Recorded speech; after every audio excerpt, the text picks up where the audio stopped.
สวัสดีค่ะเล่าเรื่องหลอน EP นี้เป็นเรื่องราวจากกระทู้หมายเลขนี้นะคะ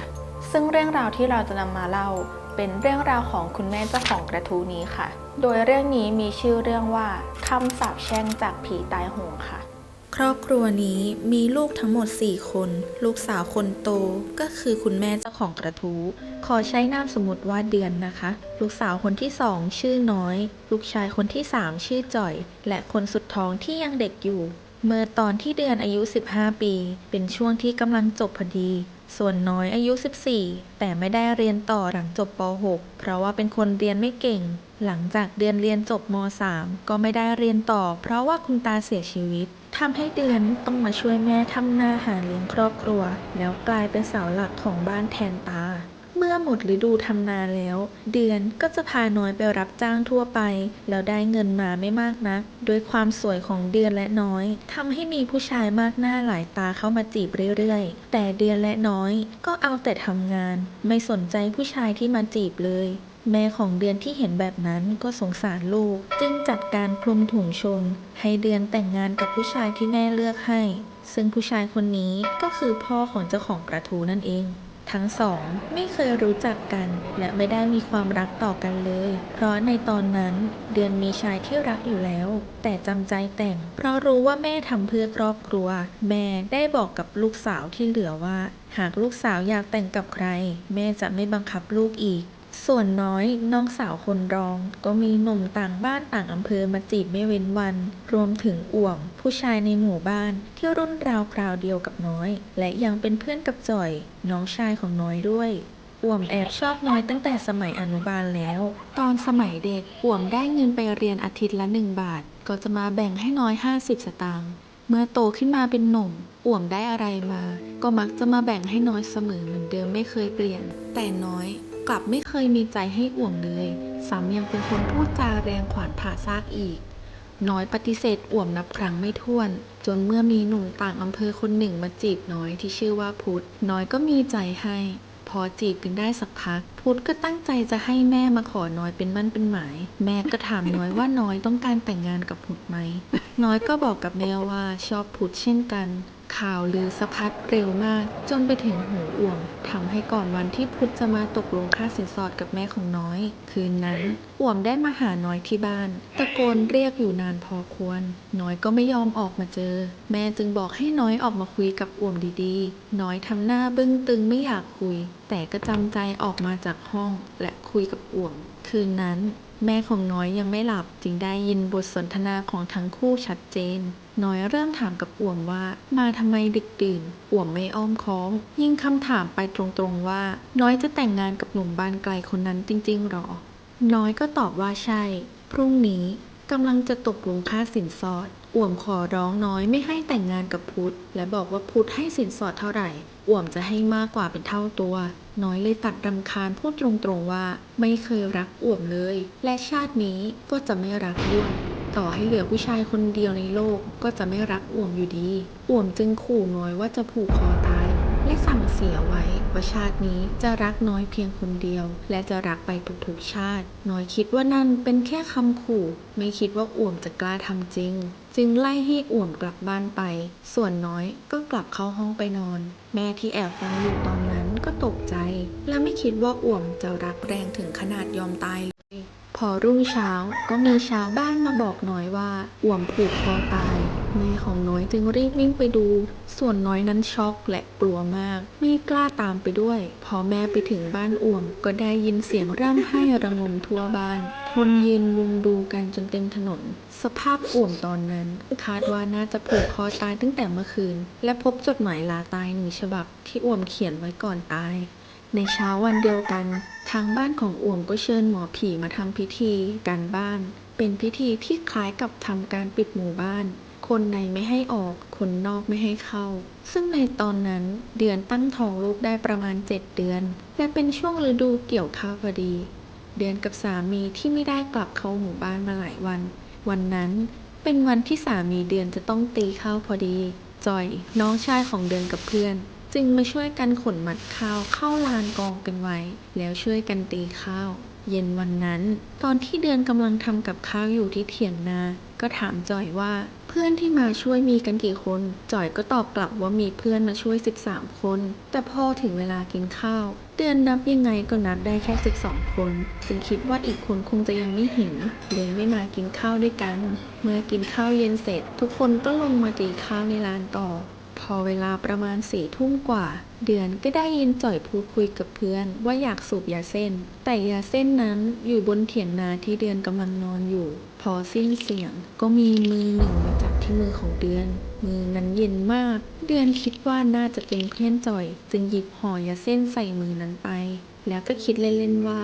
สิ้นเสียงปุ๊บก็มาถึงข้างบนเถียงนาได้เลยเหรอพอผ่านไปสักพักก็มีคนวิ่งมาที่เถียงนาเพื่อเอายาเส้นเดือนจึงแปลกใจและถามไปว่าแล้วมือที่เดือนเอายาเส้นส่งให้เมื่อกี้คือใคร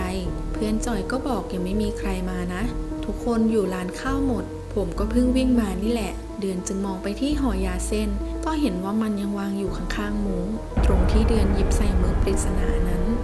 เดือนรู้ในทันทีว่าไม่ใช่คนแน่ๆเธอจึงข่มตานอนจนถึงเช้าเดือนเล่าเรื่องที่เจอเมื่อคืนให้พ่อกับจ่อยฟังทุกคนต่างก็คิดเหมือนกันว่าคงจะเป็นผีอ่วมมาช่วยเพื่อนตีข้าวแน่ๆเดือนจึงบอกจ่อยให้ลองนับดูอีกทีว่าเพื่อนที่มาช่วยมีกี่คนจ่อยนับกี่รอบก็นับได้12คนจึงแปลกใจว่าทำไมเมื่อคืนถึงนับได้13คน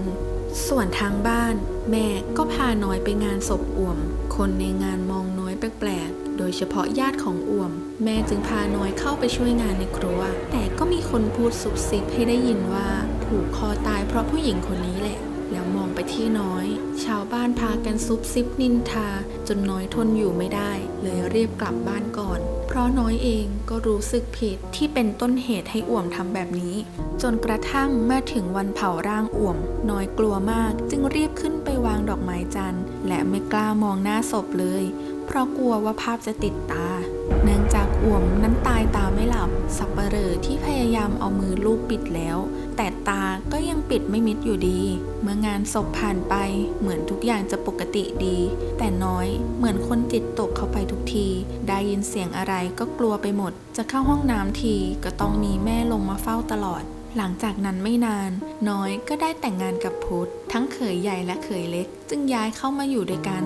ทุกอย่างเหมือนจะราบรื่นดีจนกระทั่งมีชาวบ้านมาเล่าถึงเนื้อความในจดหมายลาตายของอ่วมให้บ้านของเดือนและน้อยฟังว่าอ่วมจะตามเอาทุกอย่างที่น้อยรักมาอยู่ด้วยมีคำสาปแช่งน้อยและจะตามน้อยไปทุกที่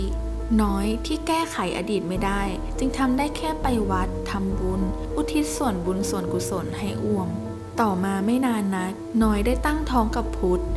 จึงตั้งใจจะออกเรือนและพาน้อยไปอยู่ด้วยเพราะว่าพุทธได้ที่ดินที่แม่แบ่งให้ประมาณ20 ไร่และแบ่งที่ปลูกบ้านให้อีกต่างหากแต่ตอนนั้นแม่ของน้อยยังไม่ให้ออกเรือนไปอยู่ที่อื่นเพราะว่าน้อยท้องจนใกล้จะคลอดแล้วรอให้ทั้งแม่และลูกแข็งแรงก่อนค่อยย้ายออกตอนนี้ให้อยู่กับแม่ไปก่อนจากนั้นไม่นานน้อยก็คลอดลูกก่อนกำหนดอายุครรภ์เพิ่งได้แค่7 เดือนทารกที่เกิดมาเป็นเด็กผู้หญิงที่ตัวเล็กมากในตอนคลอดก็ไม่ร้องป้อนนมก็ไม่ยอมกินแต่ยังหายใจอยู่ซึ่งเป็นเรื่องแปลกที่เด็กปกติจะต้องร้องไห้ตอนคลอดออกมาสักพักลูกของน้อยก็หายใจรวยรินแม่รีบอุ้มหลานวิ่งไปหาหมอธรรมหรือหมอที่คอยช่วยรักษาคนจากสิ่งเหนือธรรมชาติเพื่อเป่ากระหม่อมแต่เด็กน้อยก็ยังคงเงียบไม่มีสัญญาณตอบรับหรือเสียงร้องเลยหมอธรรมที่ทำอะไรไม่ได้จึงบอกกับแม่ของน้อยว่า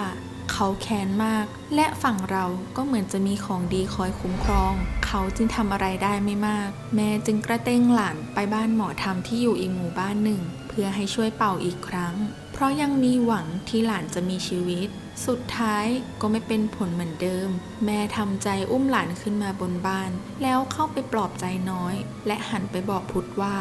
ให้ไปเตรียมขุดหลุมฝังลูกเถอะน้อยกอดลูกร้องไห้จนแทบจะขาดใจเพราะยังทำใจไม่ได้จึงบอกกับแม่ว่าจะขอเฝ้าลูกอีกสักคืนแม่เห็นแล้วสงสารจึงไม่ห้ามอะไร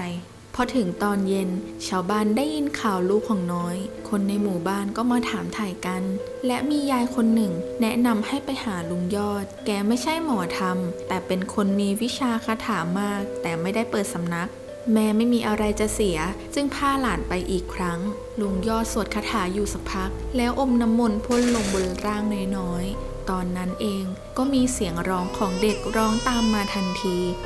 ออกปัสสาวะไหลตรงนั้นเลยพ่อกลับบ้านก็เหมือนเด็กปกติตั้งแต่นั้นมาลุงยอดก็ต้องแก้เคล็ดด้วยการบอกว่าเด็กคนนี้คือลูกสาวของลุงยอดเพื่อให้เด็กแข็งแรงและอยู่อย่างปลอดภัย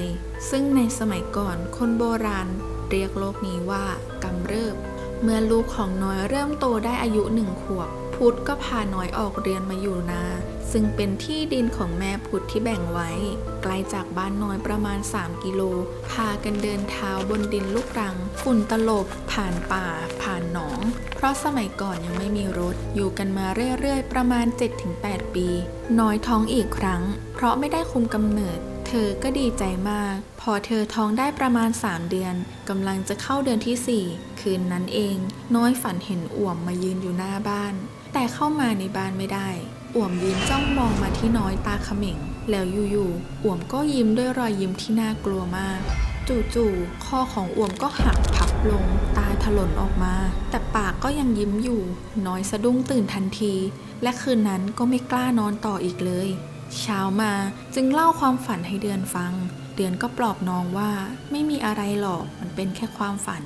พอเวลาประมาณ10 โมงกว่าลูกคนโตของน้อยก็วิ่งมาเรียกเดือนที่บ้านบอกว่าน้อยปวดท้องเดือนรีบวิ่งไปหาน้อยทันทีภาพที่เห็นตรงหน้าคือน้อยนั่งอยู่กับพื้นห้องน้ำเลือดท่วมขาเป็นกองกลิ่นคาวเลือดคละคลุ้งเดือนรีบพาน้อยส่งโรงพยาบาลแต่ก็ไม่ทันการเพราะเด็กในท้องเสียชีวิตแล้วหมอถามสาเหตุเรื่องที่น้อยล้มน้อยก็บอกว่าไม่ได้ล้มแต่ปวดท้องมากจึงเข้าห้องน้ำพอเดินไปสักพักไม่ทันถึงโถส้วมเลือดก็ไหลออกมาไม่หยุดหมอได้ตรวจร่างกายก็พบว่า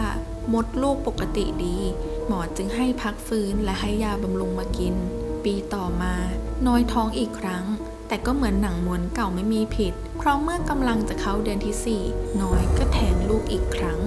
เหมือนกับว่าทุกครั้งที่น้อยฝันเห็นอ่วมก็จะมีเรื่องร้ายๆเกิดขึ้นกับเธอตลอดจนเวลาผ่านไปจนลูกของเดือนหรือเจ้าของกระทู้นี้เริ่มโตและรู้เรื่องบ้างเธออยู่ประมาณป.6 เห็นน้อยมาที่บ้านของเดือนแต่เช้าพร้อมกับร้องไห้มาด้วยในตอนนั้นน้อยตั้งท้องได้3 เดือนน้อยเล่าให้เดือนฟังว่าฝันว่าอ่วมมายืนหัวเราะอยู่หน้าบ้านอีกแล้วเดือนจึงรีบพาน้อยมาหาแม่ในหมู่บ้านแม่จึงเอาที่นอนมาปูให้น้อยนอนอยู่เฉยๆและเดือนกับแม่ก็คอยนั่งเฝ้าอยู่ตลอดกลัวว่าจะเกิดอะไรขึ้นกับน้อยอีกแต่แล้วก็เป็นอย่างที่ทุกคนคิดครั้งนี้ไม่ได้ปวดท้องเหมือนครั้งก่อนเพราะจู่ๆเลือดก็ไหลออกมาจากหว่างขาของน้อยเองวินาทีนั้นเดือนกับแม่ต่างมองหน้ากันด้วยความตกใจแม่ตะโกนให้พุทธรีบเหมารถและรีบพาน้อยไปโรงพยาบาลแต่สุดท้ายวันนั้นก็ไปไม่ทันอีกตามเคยเพราะตัวบ้านห่างกับโรงพยาบาล30 กิโลน้อยร่ำไห้หมดความหวังและด่าอ่วมว่าทำไมต้องจองเวรจองกรรมน้อยถึงเพียงนี้ต่อมาน้อยจึงให้หมอฉีดยาคุมไว้เพื่อที่จะได้ไม่ต้องมานั่งเสียใจอีกผ่านมาอีกหลายปีลูกของน้อยอายุได้13 ปีก็มีโรงงานจะมาเปิดแถวบ้านพุทธโรงงานกวาดซื้อที่ดินแถวนั้นเกือบ100 ไร่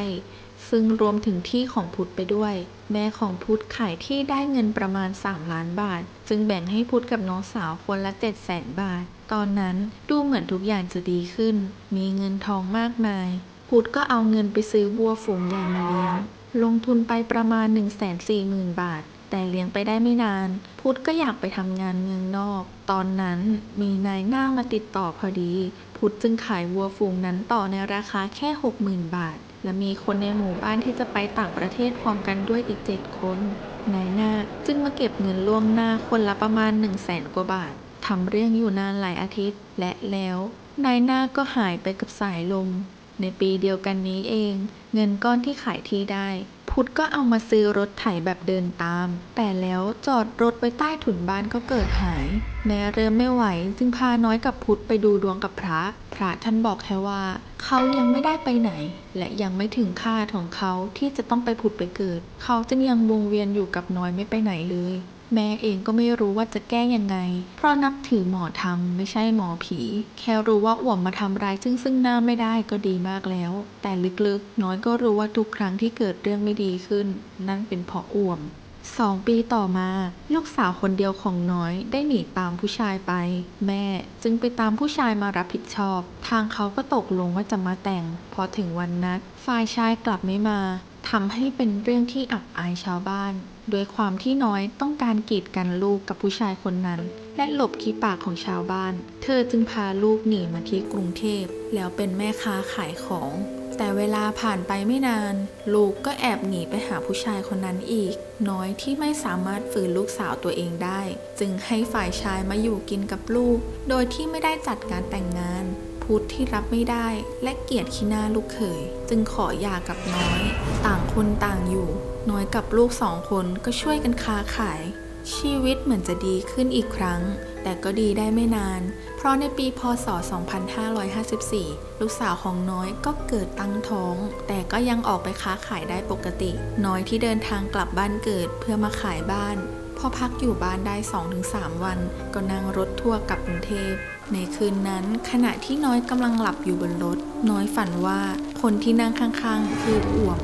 วมนั่งนิ่งหันหน้ามาทางน้อยตลอดหลายปีที่เคยฝันเห็นอ่วมเขาจะไม่เคยพูดอะไรเลยแต่คืนนี้บนรถทัวร์อ่วมพูดขึ้นกับน้อยอย่างช้าๆว่ามึงหนีกูไม่พ้นหรอกทันใดนั้นน้อยสะดุ้งเฮือกจ้องคนที่นั่งข้างๆตามไม่กระพริบและคิดในใจว่านี่มันไม่ใช่แล้วจึงรีบโทรหาแม่กลางดึกคืนนั้นเลยพอทุกคนรู้เรื่องต่างก็ตกใจและคิดว่าคนที่น่าเป็นห่วงที่สุดตอนนี้คือลูกของน้อย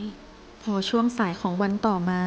จู่ๆลูกของน้อยก็เกิดอาการปวดท้องแฟนเธอจึงรีบพาไปหาหมอที่โรงพยาบาลหมอจึงฉีดยากันแท้งให้และคอยดูอาการเป็นระยะยื้อมาได้ค่อนวันพ่อตกเย็นวันนั้นหมอก็บอกว่าหัวใจเด็กในท้องเต้นอ่อนมากโอกาสรอดแทบไม่มีที่ยื้อไว้ได้ขนาดนี้เพราะมาถึงมือหมอทันท่วงทีจากนั้นหมอก็เอาเด็กออกและขูดมดลูกจนเรียบร้อยภายในปีพ.ศ. 54 ถึง พ.ศ.